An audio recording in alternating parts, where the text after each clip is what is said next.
오픈 AI는 거짓말이라는 일론 머스크. 뭐 거짓말 맞죠? 자, 알고 싶은 건 왜, 언제부터 시작한 건지 전편에서 그대로 이어집니다. 샘 알트먼의 주장은 2017년 말 상호 동의하에 영리 전환을 했다죠. 이 당시 오픈 AI는 총체적인 자금난에 직면하죠. 별다른 성과 없이 3,680만 달러나 지출하고 샘 알트만의 실권 상실과 동시에 돈줄이 막힙니다. 일론 머스크가 지원을 끊었다고 말하는 오픈 AI. 다시 말하지만 자금 조달력은 샘 알트먼입니다. 자기 일 똑바로 안 했고 대책도 없었죠. 알다시피 이때 샘 알트먼은 정치하고 있었죠. 2017년부터 오히려 더 과감합니다. 자, 이게 오픈 AI 자금 조달하고 전혀 관련 없는 건데 캘리포니아 주지사 출마까지 고려하죠. 샘 알트먼은 오픈 AI의 실태를 몰랐을 가능성이 있는데 참고로 일론 머스크의 이메일 수신자는 수측해 보입니다. 샘 알트먼하고는 말이 안 통했을 가능성이 있는 거죠. 일론 머스크는 오픈 AI 사임 직전까지 컴퓨팅 성능을 조언했는데 여태까지 예산 확보가 전혀 안 된 거죠. 사태의 심각성을 인지 못한 겁니다. 자금 조달도 설립 초기부터 계속 말했던 거죠. 잘할 줄 알고 놔뒀는데 막상 살펴보니까 변한 게 없는 겁니다. 다시 말하지만 일론 머스크가 의도한 자금 조달법은 연구성과 기반의 후원입니다. 이거 충분히 가능했던 얘기예요. 오픈 AI 설립할 때 닉 보스트롬 같은 AI 거물까지 지원 사격해주죠. 이런 가능성을 살리기 위해서 기업 논리를 벗어난 접근 방식이 필요했는데 허무맹랑한 소리가 아닙니다. 여기 OPP라는 연구 후원단체가 있는데 실제로 오픈 AI에 1,500만 달러 기부하죠. 이미 일론 머스크는 2015년부터 이런 데랑 협업하면서 후원 루트를 개척했습니다. 원칙적으로 따지면 샘 알트먼이 했어야 되는 일이죠. 일론 머스크의 의도는 지속적인 후원이 가능한 파이프라인을 만들란 건데 바로 이 때문에 대중의 지지를 끌어내는 체계가 중요한 겁니다. 블로그 신경 쓰라는 건 개발만 하지 말고 구글과 차별되는 가치를 만들기 위해서 고민 좀 해라는 거죠. 이러면서 조직의 정체성이 견고해지고 대중들도 공감하게 되는 이치입니다. 한마디로 하면 문화와 팬덤을 만들란 건데 여기서 정말 명확하게 해야 되는 건 바로 미션입니다. 명확한 미션은 회사 내부와 외부를 엮고 커뮤니케이션을 강화시킵니다. 여기서 중요한 건 미션이 프로덕트와 연결되고 설득력 있어야 돼요. 자, 이게 안 되면 조직의 이미지만 나빠지는 게 아니라 방향성까지 잃게 되는데 실제로 큰 문제가 되죠. 아니, 회사 설립하고 2년이나 지났는데 미션을 구체화하는 노력조차 안 했죠. 더 큰 문제는 여전히 경영진조차 지네들이 뭐 하는지 모르는 거죠. 이러면서 무슨 수로 대중을 설득하겠다는 건지. 지출까지 기하급수적으로 늘어나는데 이 시점에서 대안으로 나온 게 영리 전환입니다. 일론 머스크의 말을 잘 보면 투자자 압력을 강조하면서 만류하고 있죠. 자, 영리 전환이란 말은 돈 버는 서비스를 만들자는 건데 일론 머스크가 끝까지 강조한 건 연구 성과에 의한 후원입니다. 제가 처음에 동상이몽이란 표현을 썼는데 사실 이건 견해 차이가 아니라 처음부터 말귀를 못 알아먹은 거죠. 일론 머스크는 마음이 급해집니다. 여기서 더 큰 문제는 연구 비용도 모자란데 관리, 일반 비용까지 기하급수적으로 늘어난다는 거. 오픈 AI의 규모를 고려할 때 심각한 문제죠. 50명 회사에서 일반 비용이 이만큼 드는 건 납득하기 어렵죠. 보셨다시피 명확한 미션 같은 비영구적인 성과도 없습니다. 자, 그러면 당최 돈이 어디로 새는지. 여기서 납득하기 어려운 지출이 바로 다양성입니다. 하라는 건 안 하고 다양성에 투자합니다. 자, 내일 모레 회사 망하게 생겼는데 남녀 비율부터 걱정하고 앉았습니다. 일단 다양성이 전략적인 가치가 있는데 다양성이 조직 통합의 수단으로 활용되죠. 자, 오픈 AI의 경우는 미션의 부재를 다양성으로 땜빵하는 거죠. 이게 진정성의 문제도 있는데 새로 뽑은 인사 책임자가 경영진 멤버의 친동생입니다. 거기다 스트라이프 출신, 결국 샘 알트먼 커넥션이죠. 이게 꼭 나쁘다고 할 순 없지만 오픈 AI는 비영리 회사입니다. 중립을 지켜도 모자랄 판에 정치적인 의도가 너무 뻔하죠. 뭐 이는 보여주기 신경 쓸 때가 아닙니다. 그러니까 일론 머스크가 볼 때 얘네들 이대로 놔두면 망할 것 같은 거죠. 실패한다는 말은 영리 전환을 하더라도 호환성 때문에 서비스 성공이 힘들다는 의미입니다. 그야말로 절체절명의 위기. 답 없죠. 일론 머스크는 어떻게든 살리고 싶었죠. 자, 그러니까 일론 머스크 입장에서는 오픈 AI를 마지막까지 책임지려 했던 겁니다. 아무리 봐도 테슬라가 남은 마지막 순환인 거죠. 하지만 오픈 AI의 전 사원이 필사적인 저항을 합니다. 자, 이게 당시 상황을 봐야 되는데 일론 머스크 악평이 하늘을 찌를 때죠. 꿀 빨다가 누가 여기서 일하고 싶겠습니까? 자, 문제는 지금 찬밥 더운밥 가릴 때가 아니죠. 이 당시 그렇다 할 연구 성과도 못 내는데 도타2 프로젝트까지 사실상 실패로 끝나게 됩니다. 오픈AI의 전략은 알파고 같은 임팩트를 e스포츠에서 재현하는 건데 압도에도 모자랄 판에 결국 인간 챔피언에게 참패합니다. 일론 머스크의 말은 컴퓨팅 파워 부족이 근본 원인인 거죠. 똑같은 문제가 계속 되풀이되는 겁니다. 이 상태에서 영리전화 하더라도 누가 투자해 주겠습니까? 자, 이때 드러난 오픈AI의 총체적인 수준은 2016년에 알파고만 못했습니다. 일론 머스크가 볼 때 절망적인 상황, 이대로는 어림없다. 구글만큼 투자도 못하는데 구글만큼의 노력조차 안 한단 말이죠. 일론 머스크는 이 말을 마지막으로 오픈AI를 포기합니다. 진심으로 도와주고 싶은데 끝까지 거절하니 뭘 어떻게 할 수 없는 겁니다. 그리고 오픈AI는 일론 머스크가 포기하자마자 영리전화하죠. 참고로 수지캐버는 근본 원인을 인식하고 있었는데 그나마 말이 통했던 사람이죠. 자, 일론 머스크의 마지막 판단은 설사 투자받더라도 못 살아남는다는 거죠. 이게 어떻게 보면 거대한 착오죠. 자신이 틀렸기 바랬다는 일론 머스크. 여기서 일론 머스크가 간과한 건 바로 샘 알트먼입니다. 한 가지 확실한 건 의도를 눈치 못 채고 보이는 대로 판단한 거죠. 사실 샘 알트먼은 처음부터 일론 머스크와 같이 할 생각이 없었습니다. 자, 여기서 다시 살펴봐야 되는 게 2016년 11월 마소와 맺은 파트너십이죠. 일단 파트너십의 명분은 애저 신제품 테스트에 가까운데 표면상으로는 별 문제 없습니다. 자, 여기서 주목할 건 파트너십을 주도한 인물이 바로 샘 알트먼입니다. 하라는 자금 조달은 안 하고 이런 건 적극적이죠. 보다시피 마소까지 AI 민주화 드립을 치르기 시작합니다. 그리고 2017년 아예 서버까지 애저로 이전시켜버립니다. 참고로 이 당시 호환성은 AWS가 더 나았는데 압도적인 메리트가 없는 이상 옮길 이유가 없습니다.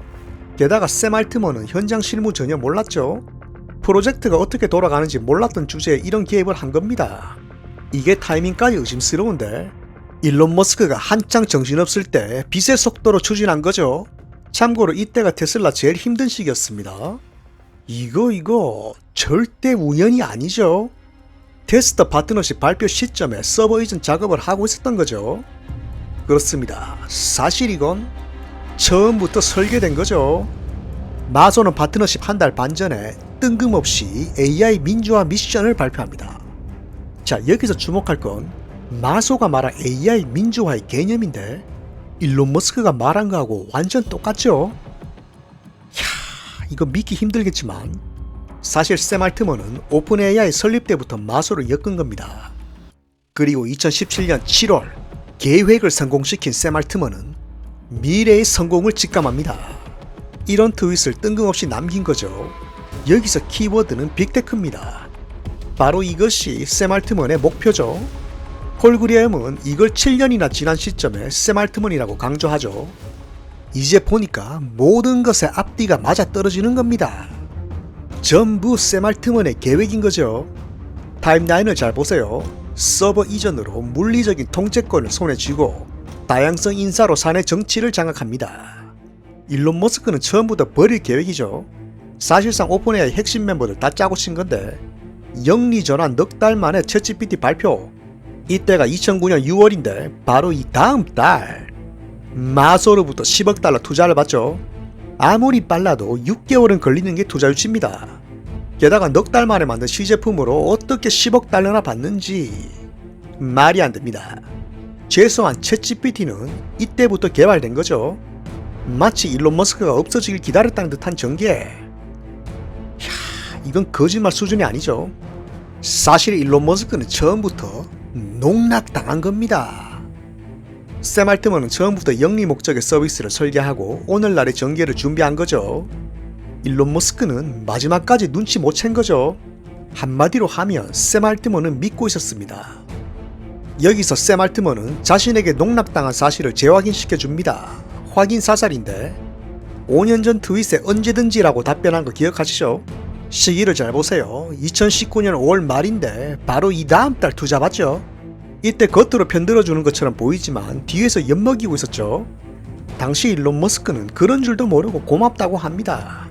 그러니까 샘 알트먼이 답변한 진짜 의도는 그냥 능멸하는 거죠.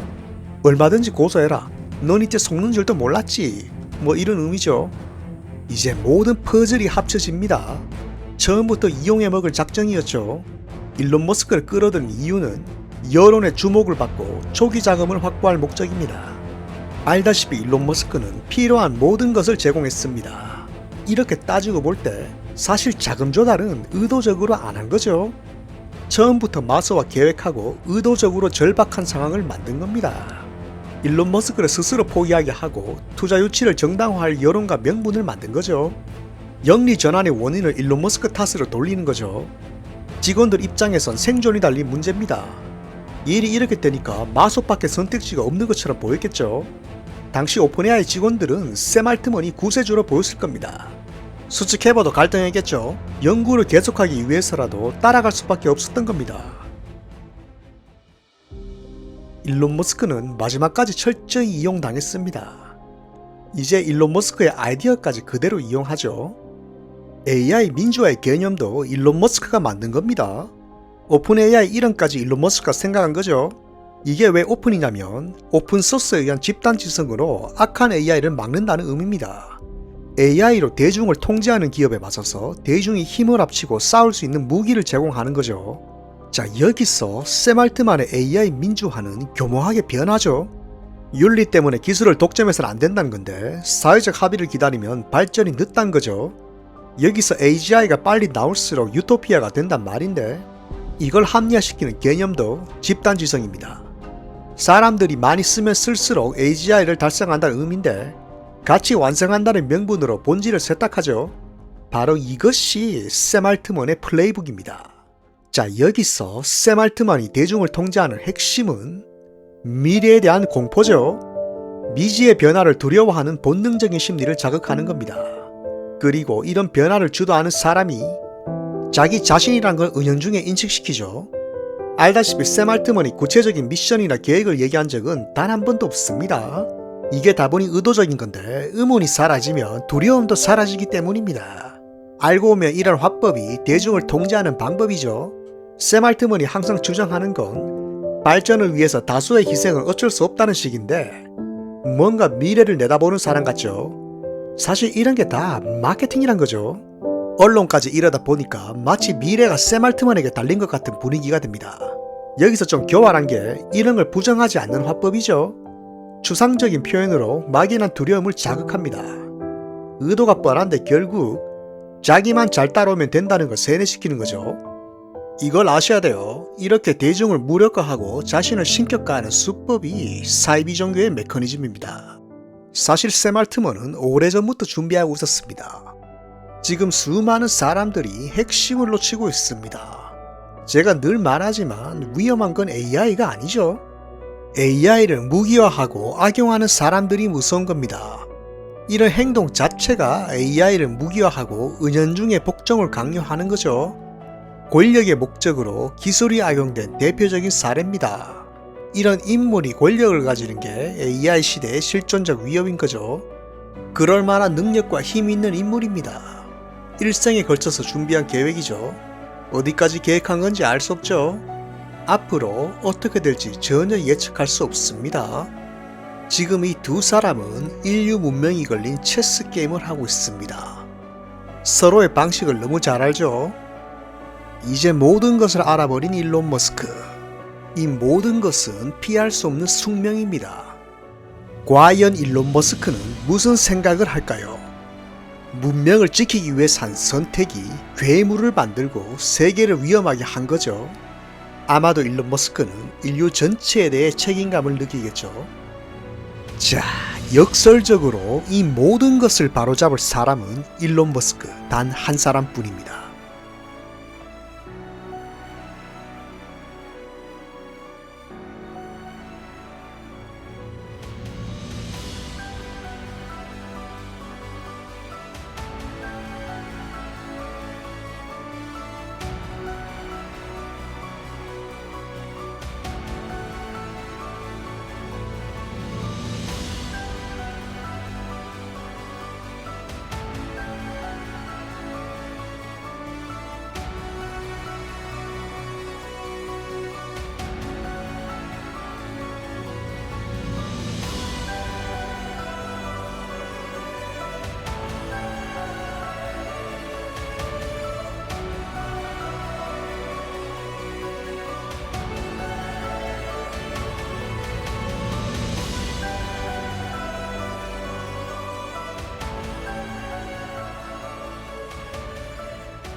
이야, 정말 힘든 제작입니다.